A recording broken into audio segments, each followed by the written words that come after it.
Hi again. It's me. This is a waterfall, or a card of a waterfall. I thought it would be appropriate for now, since it's Passover and Good Friday, which is the crucifixion of Jesus, which is really important to me. I thought I'd share that, and the fact that it really bothers me that people don't seem to get it, even though they accept Christ, how much he suffered. The suffering begins from the time he gets arrested. The major suffering begins from the time he gets arrested to way up to the crucifixion. And the crucifixion, before that, before he gets the crucifixion, he gets these thorns put in his head. He gets beat down into his head. Think about it. It's not little rose thorns, people. It is bramble bush, which is thorns about 2 inches long each, all around his head, and he's getting them bashed in to his skull. So he's already losing a lot of blood.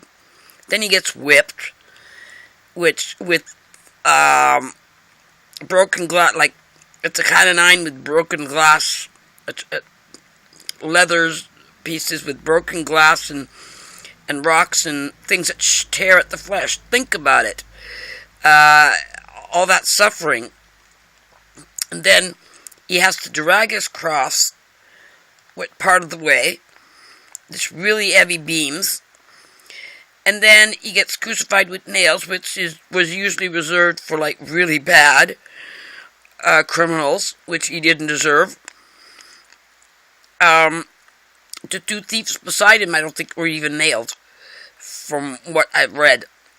But the thing is, the amount of suffering, people seem to glaze over. He was crucified, he was resurrected, and I noticed with the Catholic Church, they keep him on the cross.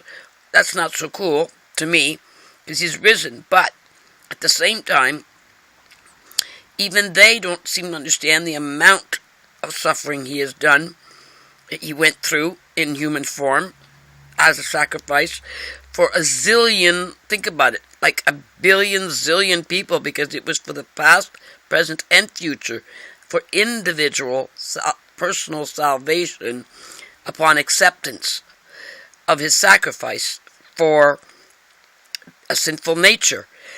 And to me, that's so deeply awesome. You got to really think about it, and a lot of people forget to focus on it. And now it's about the 6th hour, and he apparently died on the 9th hour, which would mean 9 a.m. according to the Bible.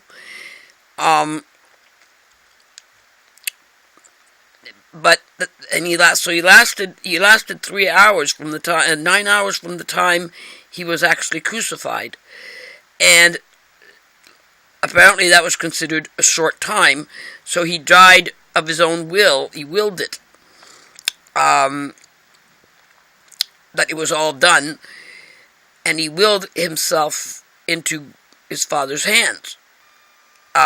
Most don't do that. They last a lot longer. But still, his bones were not a bone was broken, but the way he was suspended. If you look up one of the videos on my faves list, there's an actual Christian doctor that actually looked into it, how much suffering he actually did, what the body goes through. It's so intense, and people seem to just glide over it, and it really upsets me that they don't really think on it, especially at this time, which is representative of the time that he went through this before resurrection. And so I just wanted to share that, and to get people to realize, the Christians that take him for their Savior, to really realize how much suffering he has gone through. He came down in human form. Jesus came down. The Son of God came down in human form and did this for us. For those who accept it, think about it. really hard what kind of suffering he went through. It was so tremendous. Even the movies pale, and they do a pretty good job. A few of them do a pretty good job at really making graphic, but still, it's the reality of it. What they portray is still pale in the reality of it when you really think about it with your heart and soul. And you should spend time during this time of. It's for that time, and then in 3 days you will rise, the representative of him rising, to give us that freedom spiritually, on a spiritual level. He was talking about not physical freedom, he was mostly talking about spiritual freedom, and being the water of life, and this is a good waterfall for that, being the way, the water, the food of our life. He was speaking on a spiritual level that people need to understand. So,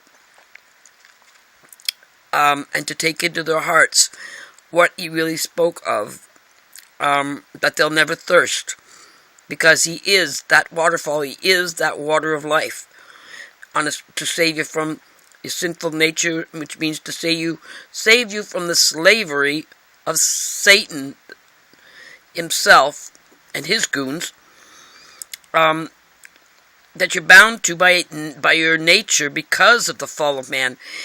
It's such a simple concept, yet so many refuse to believe. But the reason they refuse to believe, I believe, is because they refuse to believe, to accept their own personal. It's not so much that Adam did it, and Eve did it, and you accepted.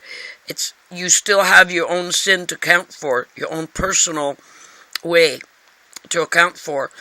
So that's what God means. Everybody has a personal and intimate and individual chance to get that fixed. But for that to happen, you have to account for your own individual wrong choices, is basically wrong choices, and to ask forgiveness for it and to have it taken care of, and then try not to. But if you do, you're covered. But that doesn't give you an excuse to go ahead and just flippantly do whatever you please either. There's still a condition. Love of God still comes with the condition of behavior. Love, just like love for someone, still has a condition. There is no such thing as unconditional love. If a condition is change your behavior, that's a condition. And to me, at the core, that means there is no unconditional love, even with God. So, it's unconditional as in, he'll give it to you, but then he expects you to do something with it. He expects you to do something in return. Nothing really truly comes for free, so you're going to have to change your behavior. He'll protect you as long as you don't go too far, wander too far with your choices, making bad choices.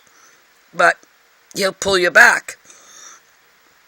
But that doesn't excuse you. That doesn't give you an excuse to go out and do whatever you please. So, with that in mind, just please remember what he went through for you, for everybody, if you accepted. That's really important to me. And I've been focusing a lot on that. I'm focusing a lot on reading the Bible and the Book of God in novel form, the Bible in novel form together. And I've been, so, take care. Blessings from the heart always.